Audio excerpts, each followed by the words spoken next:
اس میں کیا شک ہے کہ محکم ہے یہ ابلیسی نظام. پختہ تر اس سے ہوئے خوئے غلامی میں عوام، یہ بہت اہم ہے. عوام کے اندر ایک پیسیمسٹک ایک انداز پیدا ہو چکا ہے.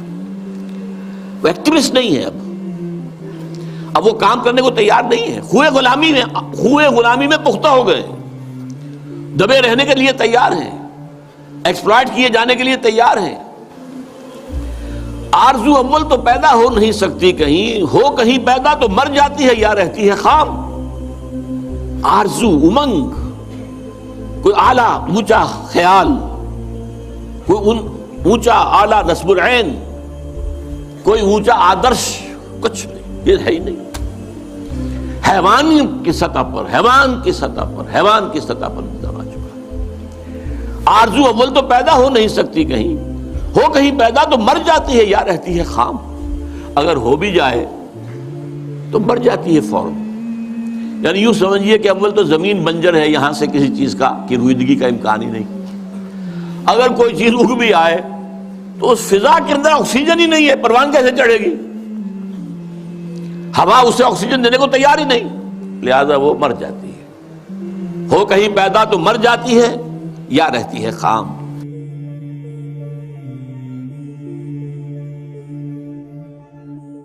لیکن لگائے رکھو، انہیں کرکٹ کے میچ میں الجھائے رکھو، دیکھتے رہے صبح سے شام تک بیٹھے ہوئے، انہیں پتہ ہی نہ چلے کون ہمارا خون چوس رہا ہے، کتنی جوکیں لگی ہوئی ہیں میرے جسم کے ساتھ اور وہ میرے خون کو چوس رہی ہیں، انہیں پتہ ہی نہ ہو. مست رکھو. اقبال نے تو کہا تھا نا، مست رکھو ذکر و فکر صبح گاہی میں اسے. اس سے کہیں زیادہ لذت جو ہے اب وہ میچ دیکھنے میں آ رہی ہے. لگاؤ ان کو طرح طرح کے نام سے جو ہے جوئے کے اندر لگاؤ. یہ تمام دھندے اس لیے ہیں یہ اس میں مگن رہے حیوانوں کی طرح. اور یہ بھی نوٹ کر لیجئے، یہ بھی ان کے پروٹوکولز میں ہے، اخلاقی اعتبار سے انہیں کرپٹ کر دو، انہیں تمیز ہی نہ رہے بیٹی میں اور بیوی میں، انہیں تمیز نہ رہے مرد اور عورت میں.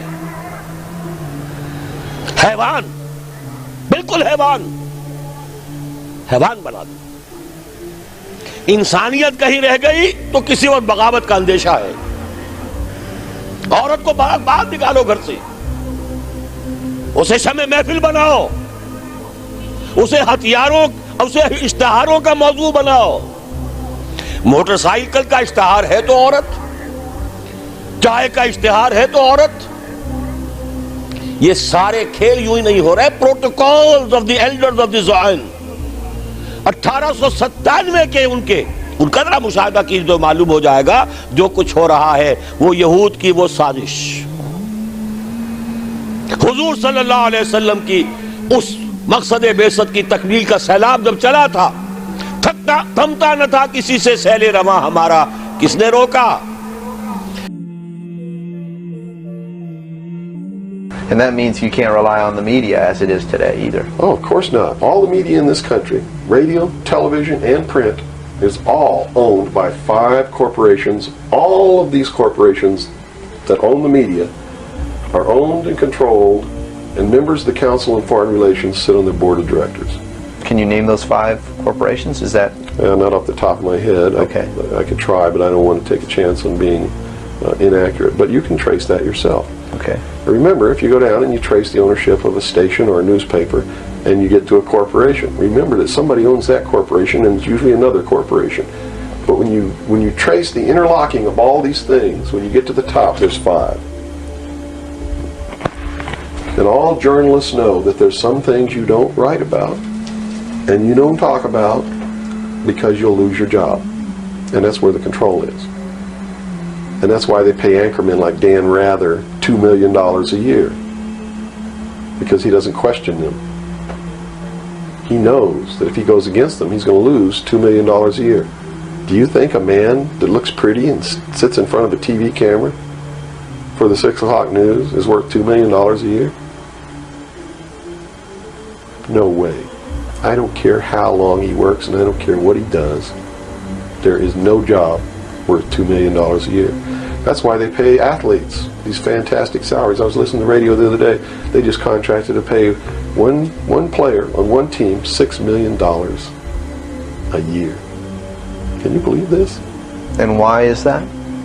It's the Roman circus. What does the emperor do when the people become restive, and when the people are asking questions, and when the people don't like the policies of the emperor?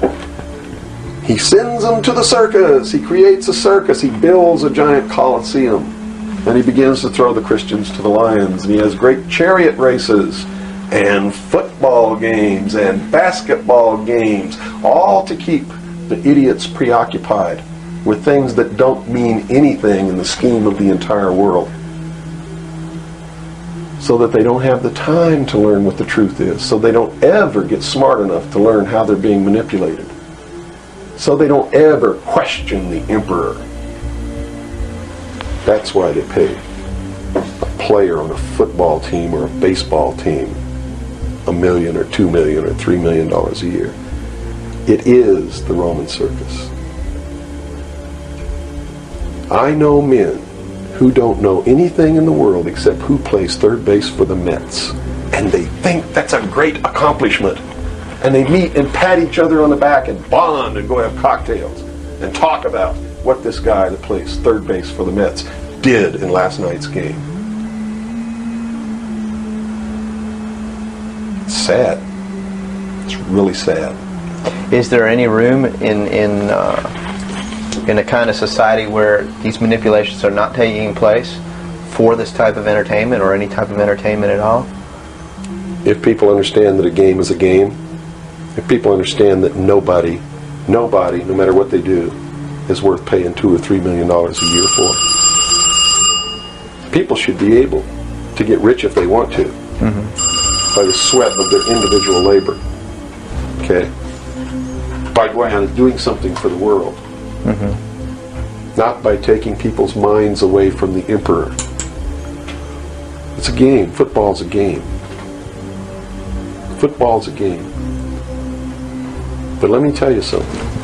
When 150 of the most powerful men and women in the world can meet in secret in Baden-Baden, Germany, and plot the fate of billions, and nobody even cares about it, but 6 football players go to lunch together, and it's in the headlines across the country, you have a reflection of the society in which that exists. And it is a sick society that is doomed to self-destruction. So based on that scenario, there's some truth into what these men are looking at. Absolutely, and that's what makes me so sick, is that I'm trying to wake up a people who on a daily basis are proving the ones that I'm warning them about to be right. Well, so that even though a minority, there are people out there that you recognize are awake to this, if they don't do something about it, they will lose that ability to be free in that way. That's correct. Whether they might think, well, I don't need to worry about it because I know what I know and I'm fine. That's It doesn't right. work that way. There's a connection here to everything. That is correct. That is absolutely correct. A nation of people who are willing to send their sons and daughters that they profess that they love to a foreign country to die,